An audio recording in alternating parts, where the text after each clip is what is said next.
लोकसभा चुनाव का final round बचा हुआ है और अब 4 जून से पहले सभी यही बातें कर रहे हैं कि 4 जून को रिजल्ट कैसा आएगा। बीजेपी का नारा तो 400 पार का पहले दिन से है, लेकिन इंडी गठबंधन के नेता अब 4 जून को लेकर फटाफट खटाखट बयान दे रहे हैं। अगर आप दोनों तरफ के दावों को देखें तो राहुल गांधी कह रहे हैं कि 4 जून के बाद जनता के मजे ही मजे हैं, लोगों के खाते में खटाखट पैसा आएगा, यह राहुल गांधी दावा कर रहे हैं।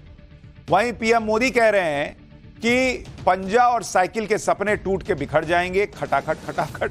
अमित शाह कह रहे हैं कि केजरीवाल जेल जाएंगे और राहुल विदेश जाएंगे। अखिलेश यादव कह रहे हैं कि 4 जून हमारे लिए खुशियों का दिन होगा। हिमंता बिस्वा शर्मा कह रहे हैं कि तेजस्वी गाने की बहुत प्रैक्टिस किए हैं जो 4 जून के बाद काम आएगी। प्रधानमंत्री मोदी कह रहे हैं कि 4 जून के बाद इंडी गठबंधन खटाखट टूट जाएगा। यानी हर कोई 4 तारीख को लेकर अपने अपने दावे कर रहा है। प्रचार का पूरा नैरेटिव खटाखट फटाफट सफाचट पर आ गया। इंडी गठबंधन जिस तरह से अटैक करता है, पीएम मोदी की तरफ से वैसा ही जवाब भी आता है। एक बार सुनिए ये खटाखट फटाफट टकाटक वाली बयानबाजी, फिर आपको पीएम मोदी के संसदीय क्षेत्र वाराणसी का माहौल बताता हूं, जहां आखिरी फेज के चुनाव का सेंटर पॉइंट बन गया है। वाराणसी में क्या चल रहा है वो भी दिखाऊंगा, लेकिन पहले जरा खटाखट ये देख लीजिए। खटाखट खटाखट खटाखट, क्या मोदी जी को रास्ता दिखा दे? खटाखट खटाखट खटाखट। आप लोगों से हम इतना कहेंगे, मिजाज रखिए टनाटन टनाटन टनाटन। अरे मिजाज बांधू टनाटन टनाटन टनाटन। नौकरी मिलेगा फटाफट फटाफट फटाफट। बहनों के खाते में लाख रुपया जाएगा खटाखट खटाखट खटाखट। अब बीजेपी हो जाएगा सफाचट सफाचट सफाचट। 4 जून को 400 से ज्यादा सीट आनी है और 1 जून को केजरीवाल जी को जेल जाना है और 6 जून को राहुल बाबा वैकेशन पर बैंकॉक जा रहे हैं। जुलाई में देखेंगे 8,500 रुपए, अगस्त में 8,500, सितंबर अक्टूबर नवंबर दिसंबर खटाखट खटाखट खटाखट खटाखट 8,500। क्योंकि 4 जून के बाद मोदी सरकार तो बनेगी ही बनेगी और भी बहुत कुछ होगा। बताओ क्या होगा? ये इंडी गठबंधन टूट करके बिखर जाएगा खटाखट खटाखट। चाहे वो लखनऊ वाले शहजादे हो या दिल्ली वाले, ये शहजादे गर्मी की छुट्टियों पर विदेश निकल जाएंगे खटाखट खटाखट। खटाखट फटाफट टकाटक जो भी हो, लेकिन 4 जून को टाइम्स नाउ नव भारत पर नतीजे भी आपको सबसे तेज खटाखट खटाखट पता चले तो 4 जून को सुबह 6 बजे से यहां बैठ जाना है। आखिरी चरण के मतदान में अब पूरा फोकस वाराणसी में शिफ्ट हो गया है। पूरे लोकसभा चुनाव में सबसे वीआईपी सीट वाराणसी ही तो है, क्योंकि यहां से पीएम मोदी चुनाव लड़ रहे हैं। इस बार पीएम मोदी को रिकॉर्ड तोड़ जीत दिलाने के लिए बीजेपी ने पूरी ताकत भी लगा दी।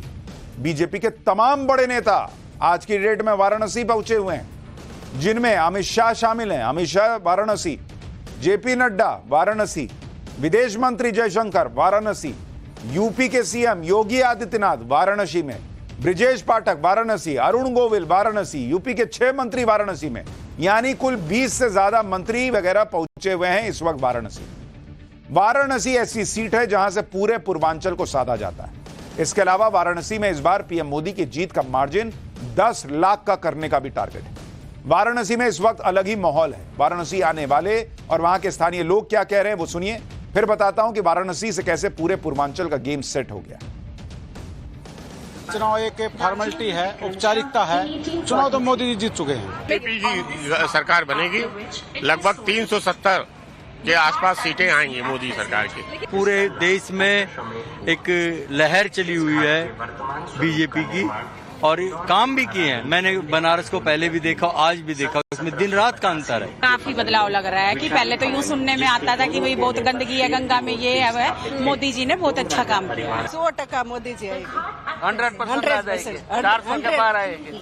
आप कहाँ से हैं? कनाडा से आया हूँ, मॉन्ट्रियल। पर मुझे अभी लगता है कि मैंने गलती किया देश छोड़ के, देश वापस आना चाहिए। देश बहुत तरक्की किया है, चारों तरफ डेवलपमेंट ही दिख रहा है। कितना बदला है बनारस? बहुत बदल गया है। बहुत सब बदल गया है। क्या क्या बदला है? बहुत घाट सब साफ सफाई हो गया है। लग रहा है कि अपना मोदी सरकार फिर से आने वाला है। हम तो खुश हैं क्योंकि हम देख रहे हैं बनारस को अपने आंखों से बदलता हुआ देखा मैंने, और देखा इसलिए क्योंकि जब मैं ऑटो चलाता था वाराणसी के अंदर में, यहाँ का सड़कें, यहाँ का कहीं भी घुसना हो तो अंदर कोई गली के अंदर ट्रक नहीं घुस पाता था, क्योंकि जो बिजली का खंभा है, तार है, वो सब पहले बहुत बिगड़ा हुआ था। उसमें काम हुआ, नाला सीवर का काम हुआ, घर घर पानी पहुंचा है। पहले भी पानी का सुविधा था लेकिन उसको और अच्छे तरीके से काम किया गया है।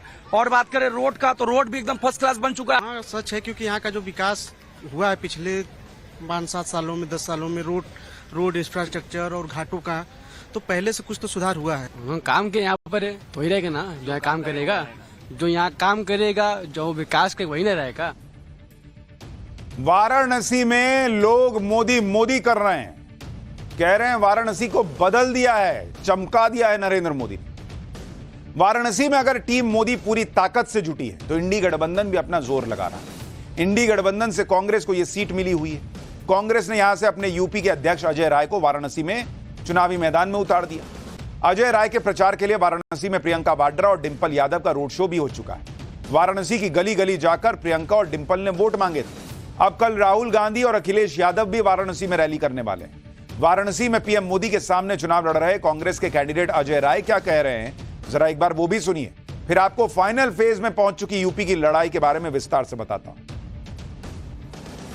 देखिए, जब प्रधानमंत्री जी ने अगर इतना काम किया होता, इतना विकास किया होता, तो इतना दौड़ने की आवश्यकता क्या है इनको?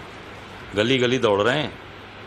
कोई गली ऐसी नहीं है जहां भाजपा के नेता और मंत्री, जयशंकर प्रसाद, मैं सुना भी आग बैठे हैं, क्या ना, एस जयशंकर, वो गली गली घूम रहे हैं। विदेश मंत्री, आपको बाहर काम करना चाहिए, आप यहाँ घूम रहे हैं। ये विदेश मंत्री का काम है क्या? ये गली गली स्कूल में, कॉलेजेस में, क्लब्स में घूम के मोदी जी का प्रचार कर रहे हैं। ठीक है, इससे साबित होता है कि पूरी तरीके से भारतीय जनता पार्टी यहाँ पूरी तरीके से फंस गई है मोदी की सीट, और हार रहे हैं मोदी। वाराणसी का रिजल्ट क्या होगा ये तो क्लियर है। वहां सवाल इसी बात का है कि पीएम मोदी की जीत का अंतर कितना बड़ा हो। ये लोग इसी भ्रम में रह जाते हैं कि ये लोग लगाए, वो लोग लगाए, इतनी ताकत लगा रहे हैं। वो ताकत जीत हार के लिए नहीं है। पब्लिक कह रही है कि जीत हार के लिए नहीं है बॉस, ये नरेंद्र मोदी का मार्जिन जीत का कितना ऊपर करना है, उसके लिए पूरी ऊर्जा लग रही है। लेकिन वाराणसी में इस माहौल के बीच सवाल यूपी में फाइनल फेज की सभी 13 सीटों का भी है, क्योंकि वाराणसी में जो कुछ भी होता है उसका असर सभी सीटों पर दिखता है। इन 13 सीटों में वाराणसी तो है ही, इसके अलावा गोरखपुर शामिल है, महाराजगंज, देवरिया, रॉबर्ट्सगंज, बलिया, गाजीपुर, चंदौली, सलेमपुर, मिर्जापुर और कुशीनगर के अलावा घोसी और बांसगांव की सीट भी है। सिर्फ वाराणसी ही नहीं, वाराणसी के साथ इन सभी 13 सीटों पर बीजेपी ने पूरी ताकत लगा दी। सीएम योगी ने खुद मोर्चा संभाला हुआ है। सोनभद्र में एक रैली में योगी आदित्यनाथ ने यूपी के माफियाओं को कड़ा संदेश दिया। सुनिए योगी आदित्यनाथ को, फिर बताता हूं कि पूर्वांचल की 13 सीटों का गणित क्या बता रहा है। जितने बड़े माफिया थे उनके संपत्ति को वापस ले रहे हैं, माफिया को मिट्टी में मिला रहे हैं, और उनके द्वारा गरीबों की संपत्ति पर जो कब्जा किया गया है उस संपत्ति पर आज गरीबों के लिए आवास बन रहे हैं, हाई राइज बिल्डिंग बन रही है। पहले माफिया भगाता था पुलिस को भी, बेटी को भी और व्यापारी को भी, और आज माफिया गले में तख्ती लटका के घूमता, कहता साहब जान बख्श दो एक बार बस। हमने कहा नहीं, तुम गरीबों के शोषक हो, तुम्हारा वही हाल होगा जिसके तुम हकदार हो।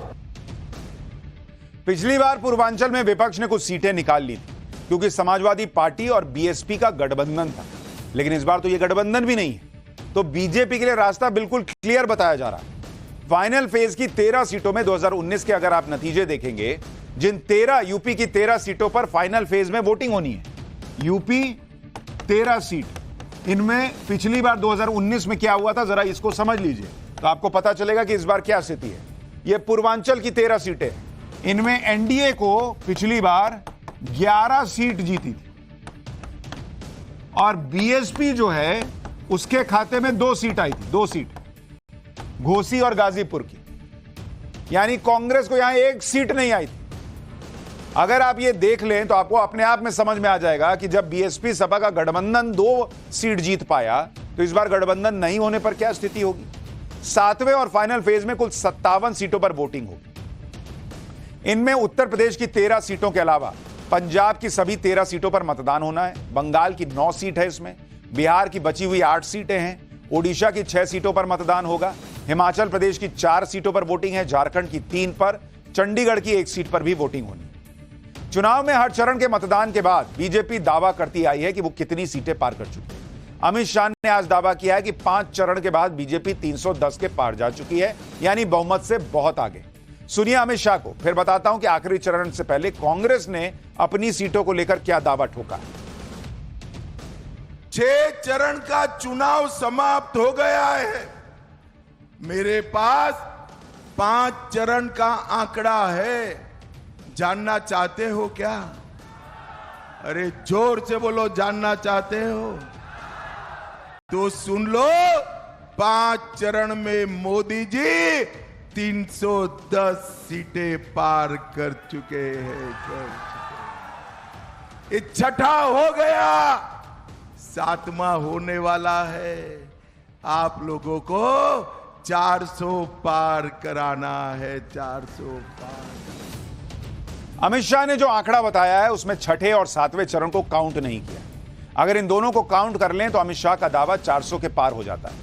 लेकिन इंडी गठबंधन भी दावा करने लगा है कि 400 नहीं तो 350 सीटें तो इंडी गठबंधन की आएंगी।